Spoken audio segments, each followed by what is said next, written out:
The night was heavy with mist and silence. Only the whispers of the wind moved through the broken forest. Jamin's hand was wrapped around Parton's as they stumbled along the muddy trail, searching for a way out after escaping the rival's ambush. His shirt was torn, blood seeping from the wound on his arm, but his eyes never left her. "Are you okay?" he asked softly. Parton nodded, trying to catch her breath. "I'm fine. I'm just tired of running, Jamin. Every time we find peace, someone tries to destroy it." He gave a weak smile.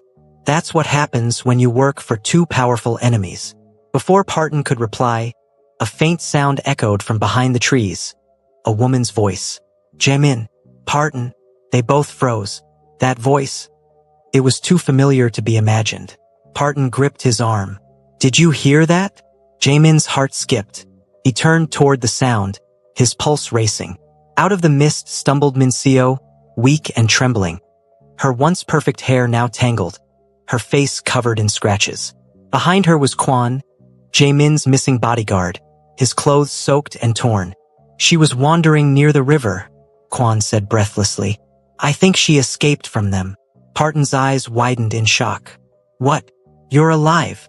Mincio collapsed onto the ground, sobbing. "They locked me up for days. I thought I would die there. I managed to escape when they started fighting among themselves." Her voice shook as she added, "I didn't know where else to go. Please don't send me away." Jamin knelt beside her, torn between pity and suspicion. "Who followed you? Did anyone see you?" Mincio shook her head weakly. "No, I came alone." Jamin looked between the two women. He could see the hatred in Parton's eyes and the desperation in Mincio's. His voice came out, steady but firm. "Fine, you'll stay with us tonight, but once we reach the city, you're gone."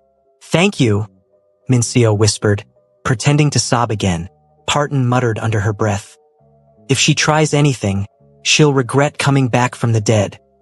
That night, they found shelter in an old temple halfway down the mountain. The rain fell steadily, tapping softly on the broken roof. Jamin built a small fire while Parton sat close to him, resting her head on his shoulder. Mincio sat a few feet away, staring blankly into the flames. The silence between them was thick. Even the fire seemed to burn quietly, afraid to draw attention. Finally, Mincio spoke. "You two seem happy together." Parton raised an eyebrow. "Is that jealousy I hear or a confession?" Jamin shot her a warning look, but Parton continued. "Because if it's jealousy, I get it. It's hard watching someone else win the heart you want." Mincio forced a smile. "You're brave, Parton. I admire that." Parton leaned forward. "No, I'm smart. That's why I know a fake smile when I see one." Mincio's lips twitched, but she said nothing. The conversation ended there. Sometime after midnight, Parton woke up suddenly. Something felt off. The air was too quiet. Jamin was asleep beside her, his hand resting protectively near his gun. Then she saw it, a dim glow coming from the corner. Mincio was on the phone, whispering. Parton strained to listen. "They're both here," Mincio murmured. "Move in quietly. Kill the man. Leave the wife alive. I'll handle the rest." Parton's blood froze. For a moment, her heart forgot to beat. She crawled toward Jamin and shook his shoulder urgently. "Baby, wake up. Now, I swear on my ancestors, wake up." He blinked awake, confused. "What?" But before he could finish, Mincio turned, realizing she'd been caught. Her tears and weakness were gone. Her eyes were sharp, her hand clutching a gun. "I really hoped it wouldn't come to this," she said coldly. "But love makes people foolish. Goodbye, boss." The gun fired, a loud blast echoing through the temple. The bullet grazed Jamin's shoulder, making him stagger back. Parton screamed and grabbed the nearest thing, a burning stick from the fire pit. She swung it with full force. "You picked the wrong African wife to play with." The flaming stick hit Mincio's arm, making her drop the gun. The two women clashed violently, fire sparks flying, rain dripping from the ceiling. Mincio hissed, "You don't deserve him." Parton, panting and fierce, shot back. "You're right.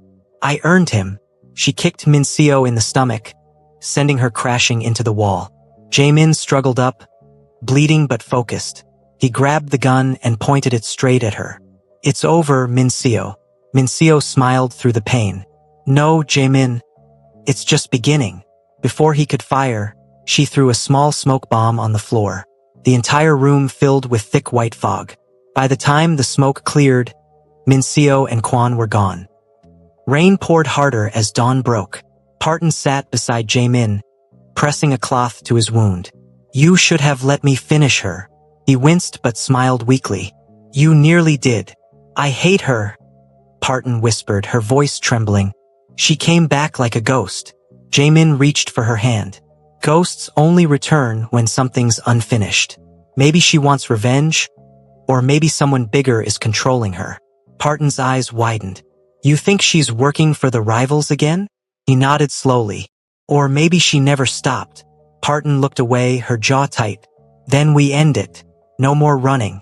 No more hiding." Jaemin smiled faintly. "That's my girl." She looked at him, her heart softening despite the chaos. "Just promise me one thing, Jaemin." "What?" "Don't ever die before me." He chuckled softly. "I'll do my best." She leaned in and kissed him. Slow, deep, and desperate.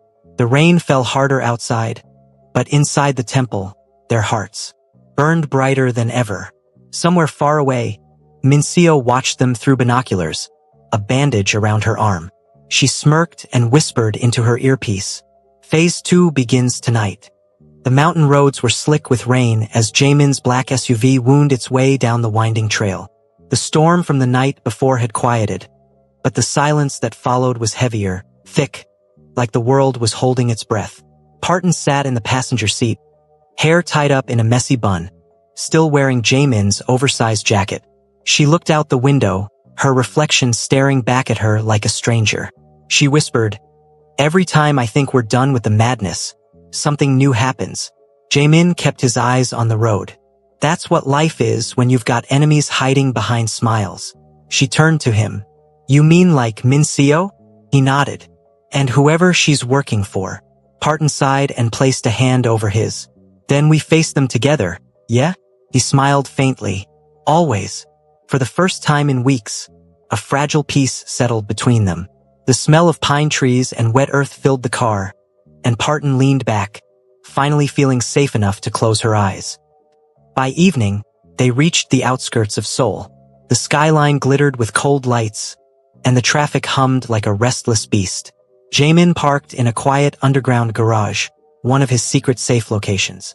The building above looked ordinary, but it was fitted with bulletproof glass, surveillance cameras, and a steel-reinforced panic room. Inside, Parton changed into something simple, a cream sweater and jeans. She tied her hair into a neat ponytail and walked barefoot through the penthouse, sipping tea.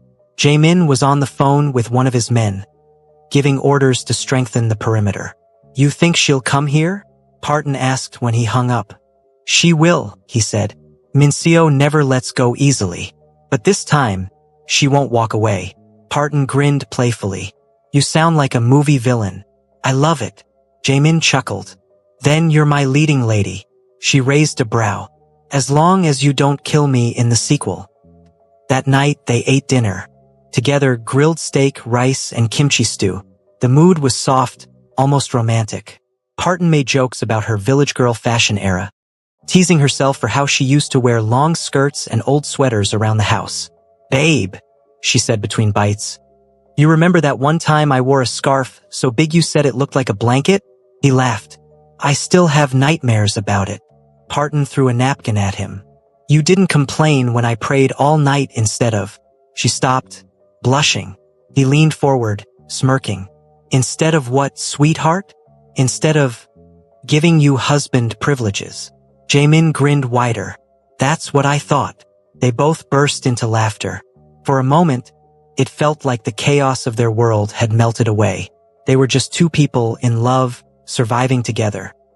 But outside, in the dark alleys of Seoul, Mincio watched from a distance. She stood beside a sleek black van, her arms still wrapped in a bandage. Next to her was a tall man with a scar across his jaw, Ryu, one of Jaemin's former lieutenants turned rival. "She trusts him too much," Mincio whispered. "That's his weakness." Ryu smirked. "And yours?" Mincio shot him a glare. I want her broken, not dead. I want Jaemin to watch her fall apart before I take him. Ryu chuckled. You've changed, Mincio. You used to be cold. Now you sound jealous. She turned to him sharply. I wanted him before she walked in with her perfume and her fake innocence. She made him forget who he was. Ryu leaned closer. Then let's remind him. He handed her a small tablet. On the screen was a live feed of Jaemin's penthouse. Someone inside was streaming the footage to them. Mincio smirked. Perfect. The little rat did his job. Ryu nodded. Your spy is in position. When the lights go out, it begins. Back inside the penthouse, Parton was cleaning the kitchen when she heard a faint clicking sound. It came from behind the living room wall, soft but rhythmic. She frowned and walked closer, pressing her ear to it. Sounded like typing. Jaemin? She called out. You hear that? He came over, gun in hand. Where? There. Behind the wall. He pressed a button on the control panel beside the door. The hidden security system screen flickered to life. Lines of unfamiliar code scrolled across it. His expression darkened. Someone's hacking in. Suddenly, all the lights went out. The penthouse plunged into darkness. Stay behind me, he ordered, pulling her close. A second later, the backup lights flickered on, dim and red. A single message flashed on every screen in the room. Hello, Jaemin. Did you miss me? MS. Parton gasped. She's in our system. Before Jaemin could respond, the glass wall behind them shattered. A sniper bullet slicing through the air. They ducked as shards rained down. Alarms blared. Move! He shouted, grabbing her hand. They ran toward the panic room, but the door didn't respond. It had been overridden. Someone inside jammed it, Jaemin growled. Parton's heart pounded. Who could? Before she could finish, the elevator dinged. Out stepped Quan, his face pale, eyes filled with guilt. Boss, I'm sorry, he said quietly. Parton froze. Quan? You? He lowered his gun. They have my family. I had no choice. Jaemin's voice was low and dangerous. You brought them here. A shadow moved behind Quan. Mincio appeared, holding her gun with a smirk. Miss me, love? Parton's blood boiled. You again. Mincio laughed. Oh, I'm not here for revenge. I'm here for balance. You know I want him, so I'll steal your peace. She nodded at Ryu, who stepped out of the elevator behind her. Finish it. Jaemin lunged, firing twice, hitting Ryu in the shoulder. Ryu staggered but shot back, grazing Jaemin's arm again. Parton screamed, grabbed a vase, and smashed it into Mincio's face. The gun dropped. The women wrestled again, Parton's strength shocking everyone. You'll never win. Black girl, Mincio hissed. Parton headbutted her. Watch me. Jaemin kicked Ryu's gun away and punched him hard, sending him sprawling into the broken glass. He turned just in time to see Parton raise Mincio's gun, trembling but fierce. This is for every time you tried to destroy us, she said.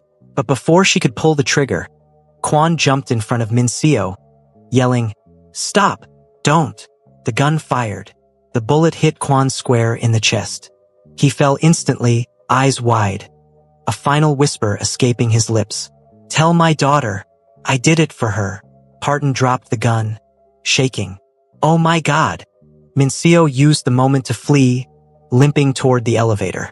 Jaemin fired, but the doors closed just in time. Smoke filled the penthouse. Alarms screamed. Jaemin grabbed Parton and pulled her to safety as the emergency sprinklers went off, raining water and glass over them. She buried her face in his chest, sobbing. She's never going to stop. He held her tightly, whispering, Then neither will we. Outside, from a speeding car, Mincio watched the burning penthouse through the rearview mirror. Her eyes were cold, emotionless. Phase 2 complete, she said into her phone. Move to Phase 3. The morning rain over Seoul fell like a sigh of exhaustion. Soft, endless, washing away the smoke and blood of the night before. The penthouse was gone, burned down to black glass and memory. But deep in the southern docks, inside a quiet warehouse hidden behind stacked shipping containers, two lovers were planning the final war that would set them free. Parton sat at a wooden table rolling bandages. Jaemin sat shirtless before her, his shoulder freshly stitched from a bullet graze. Every time she pressed the antiseptic, he hissed in pain, and she grinned wickedly. "Stop moving," she scolded. "You act like a lion but cry like a cat." He chuckled hoarsely. "You're enjoying this too much." "Of course," she said, dabbing another wound. "That's for scaring me half to death." "Then you'll love this part," he muttered. "Because we're not done yet." Parton paused, her hand stilling. "You're not going back out there, are you?" He met her eyes, dark, tired, determined. "We don't have a choice. Mincio knows every one of my routes. As long as she's alive, we'll never be safe." Her lips trembled slightly, but she steadied her voice. "Then we end it, but this time together." He nodded. Together. They spread blueprints and maps across the table, diagrams of the city the tower Mincio had taken over, and tunnels underneath. She had gathered every remnant of his rivals, forming her own army and controlling all Jaemin's old networks. Parton pointed at the top floor. "This will be her command center. She'll stay high, like a vulture watching everything burn." Jaemin smirked. "She wants me alive long enough to watch me fall." "Good," Parton said, a dangerous spark in her eyes. "Then we'll make her come to us." He raised an eyebrow. "How?" Parton leaned forward, her smile mysterious. "Simple. We'll give her something she can't resist, your downfall." By evening, underground news networks buzzed with false reports. Mafia leader Park Jae-min, spotted alive, preparing to surrender to Interpol in exchange for immunity. The rumor spread like wildfire. Within hours, Mincio saw the message flash on her encrypted phone. Her jaw clenched. "So he plans to walk free?" she muttered. "After everything?"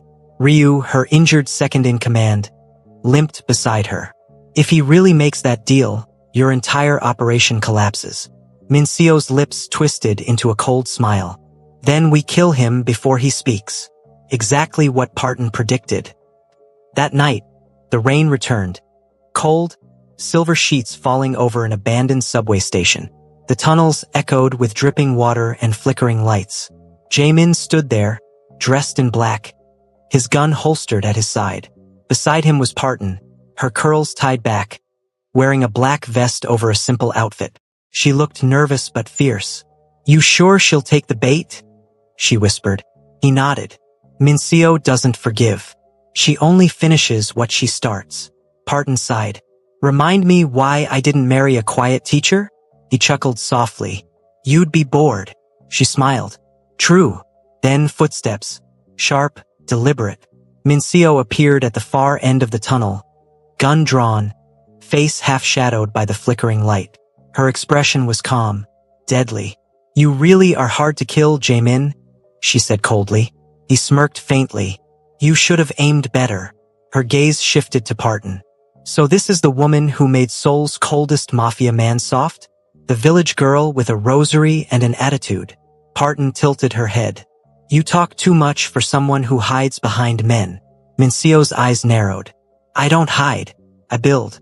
I built his empire, trained his men, carried his secrets. And how did he thank me? By treating me like an assistant." Jaemin's voice turned to steel. "You were never my equal, Mincio. You were an operative and a good one. But you sold my men's lives for money." She gave a small, bitter laugh. "Money buys freedom. Love only brings weakness." Parton stepped forward, her voice steady. "No, betrayal brings emptiness.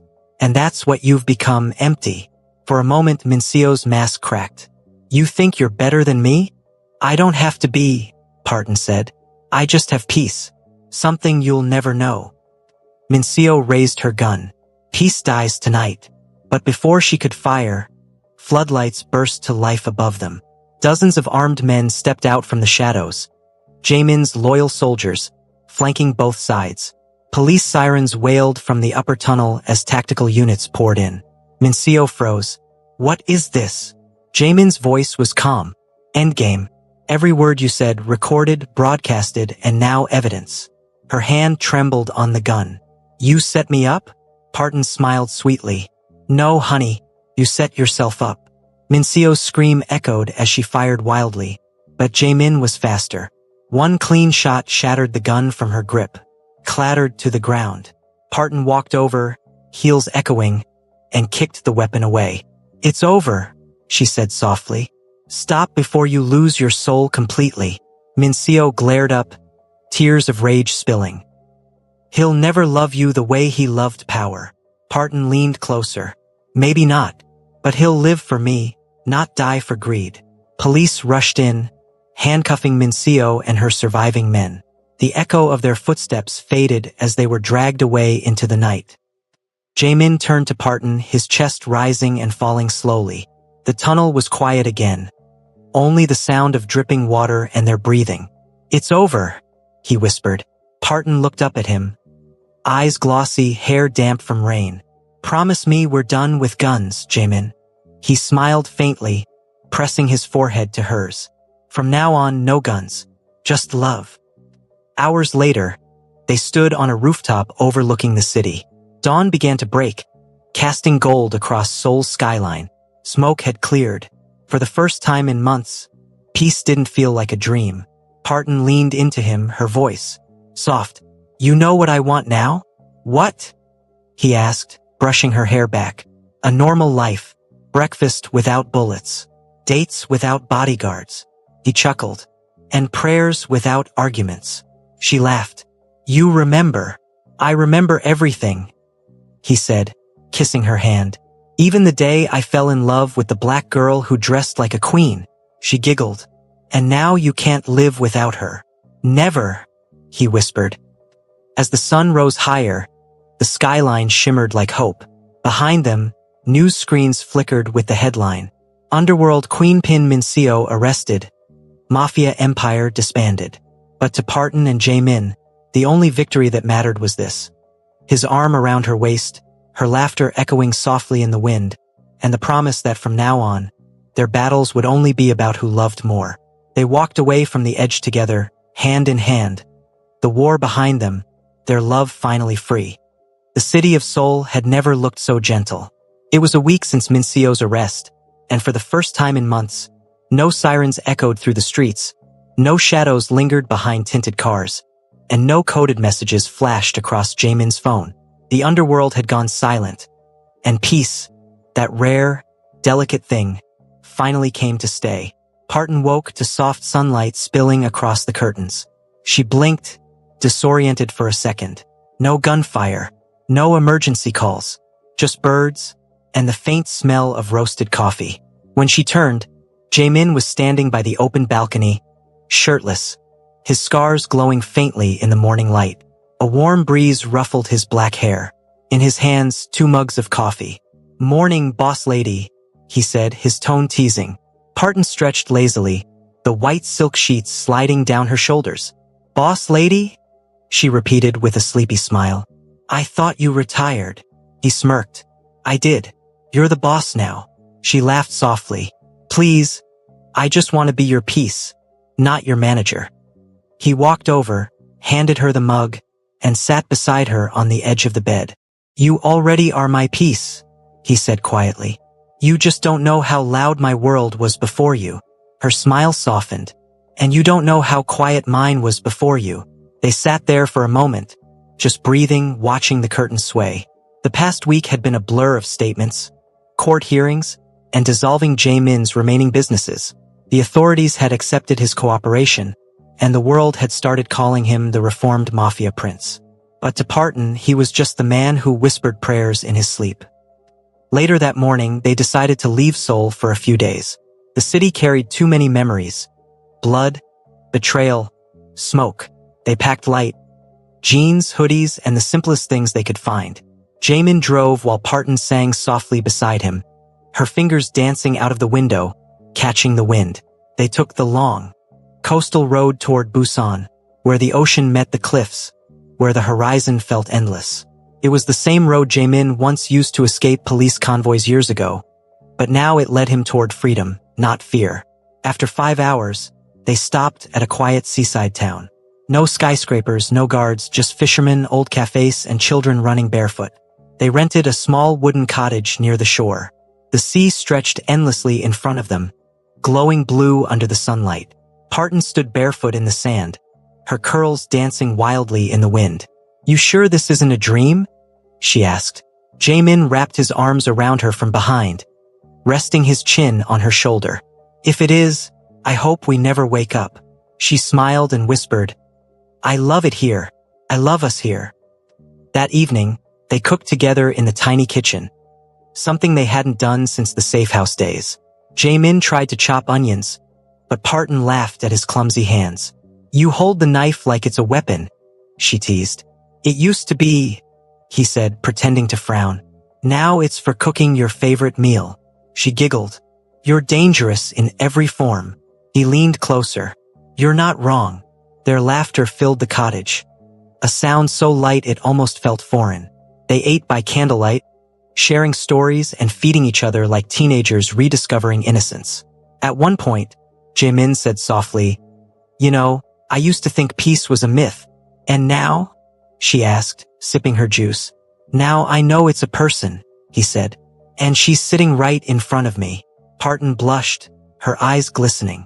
"Don't make me cry in front of my noodles." He grinned. "Then finish eating before I say more." When night came, they stepped outside to watch the stars. The air smelled like salt and jasmine. Jamin spread a blanket on the sand while Parton lay beside him, tracing constellations with her finger. "Look," she whispered. "That one looks like a heart." He smiled. "You see love everywhere." "I do," she said softly, "because I've lived without it. And now that I have it, I see it in every light." Jamin turned his head toward her, studying her face under the moonlight. "Do you ever regret any of it? Meeting me, the danger, the fear?" She thought for a moment. "Sometimes I replay it all in my mind. The nights we almost died, the pain, the hiding. But then I remember how you held me through it all. And I realize, even pain was beautiful when you were there." He swallowed hard, his heart tightening. "Parton," she placed a finger on his lips. "Shoo, we survived. That's what matters." He leaned in and kissed her. Slow, deep, tender. The sea roared behind them as if blessing their union. When he pulled back, his voice was rough. "I'm building something new," he said. "A security company, legal this time. I want to protect people instead of hurting them." Her eyes widened. "Really?" He nodded. "And I want you to run it with me. You're the reason I changed. You'll be the reason it grows."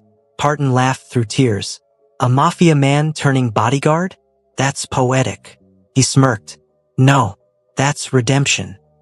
The next morning, Parton woke up early and stepped outside. The sun had just risen, painting the ocean gold.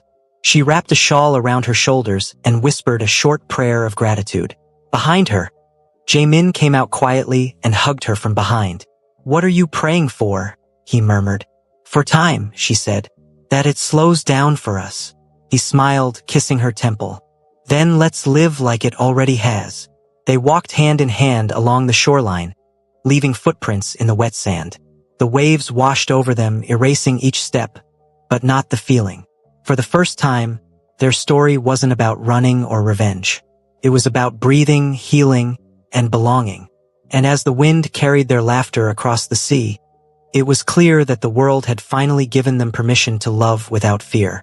Morning light spilled across the marble floor, kissing every corner that had once echoed with fear. Guards patrolled outside, but inside, love had taken over again. Parton stood in front of the mirror, wearing a silky red nightdress that shimmered like a secret. Her curls framed her glowing face, and a slow, teasing smile curved on her lips as she dabbed perfume behind her ear. Her reflection looked nothing like the scared woman who once hid in the mountains. This was the new Parton, soft, bold, and dangerous in the best way. She whispered to her reflection, "Mrs. Park, it's time to remind your husband what peace tastes like." Downstairs, Jamin was on the phone, giving his final orders to his men. "No one touches my wife, my home, or my peace again," he said coldly. "We're done with bloodshed." He ended the call, took a deep breath, and leaned against the wall. For the first time in years, his heart felt light. Then he heard it, the soft click of heels behind him. He turned and froze. Parton was coming down the stairs slowly, one hand brushing the rail, her silk nightdress flowing behind her like liquid fire. Every step was deliberate, confident. She wasn't just walking. She was owning the moment. Jaemin swallowed hard. "You're going to make me forget how to breathe." She grinned. "Good. Breathing is overrated anyway." He chuckled, walking toward her. "And what's the occasion?" Parton stopped in front of him, her perfume surrounding him like temptation. "Peace," she whispered. "And you?" Jaemin brushed a strand of hair from her face, his touch gentle. "You look like a dream." "And you?" she teased, tracing his jawline. "Look like a man who needs to be reminded what a real queen feels like." His smirk deepened. "I've missed this fire." She leaned closer, her lips brushing his ear. "Then stop missing it." They spent the day together like two people learning how to live again. No guards, no guns, no fear. Just laughter echoing through the mansion. They cooked together, fighting playfully over seasoning. They danced in the kitchen, bare feet sliding on the marble floor. At one point, Jaemin twirled her around and she giggled like a girl again, carefree, alive. Later, on the balcony, they watched the sunset dye the city orange and pink. Parton leaned into him, head resting on his shoulder. "You know what I realized?" she said softly. "What?" "I don't want a big mansion, or bodyguards, or fancy jewelry. I just want peace, and you beside me." Jaemin smiled, kissing her forehead. "Then that's exactly what you'll have." She sighed happily. "And maybe a new wardrobe, because your enemies shot holes through my last one." He laughed. "Deal." That night, the rain came softly. The city lights shimmered outside, and thunder rolled in the distance. Parton stood by the window, wearing his white shirt now. It hung loose on her body, making her look both innocent and dangerously beautiful. Jaemin watched her quietly from the bed, his gaze soft and full of wonder. "You know," he said, "when I first met you, you scared me." She turned, surprised. "Me? Scared you?" He nodded. "You had fire in your eyes. I thought I'd tame you, but you ended up taming me." Parton chuckled. "Good, because I don't do submissive." He pulled her closer. "I know, and I don't want you to." Their lips met, slow, passionate, full of everything they'd survived together. It wasn't just love anymore. It was healing. Afterward, they lay tangled under the sheets, the sound of rain washing away the last pieces of their old pain. Hours later, Jaemin stirred awake. He felt Parton's hand resting gently over his chest. She was staring at him, smiling quietly. "What?" he asked, sleepy-eyed. She hesitated, biting her lip, that mischievous sparkle returning to her gaze. "I was going to wait till morning," she said softly. "For what?" Parton leaned in and whispered, "To tell you, you're going to be a father." Jaemin froze. His eyes widened. "Wait, are you?" She nodded, tears filling her eyes. "Yes, it's real this time." For a moment, the world stood still.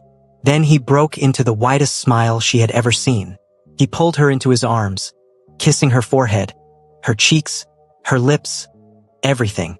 He whispered against her skin, voice trembling with joy. "You've given me life again, Parton."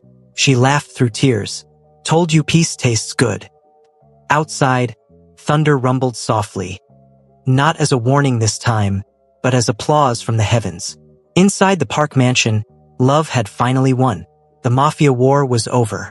The secrets were buried. And in their place bloomed a new beginning, one heartbeat at a time.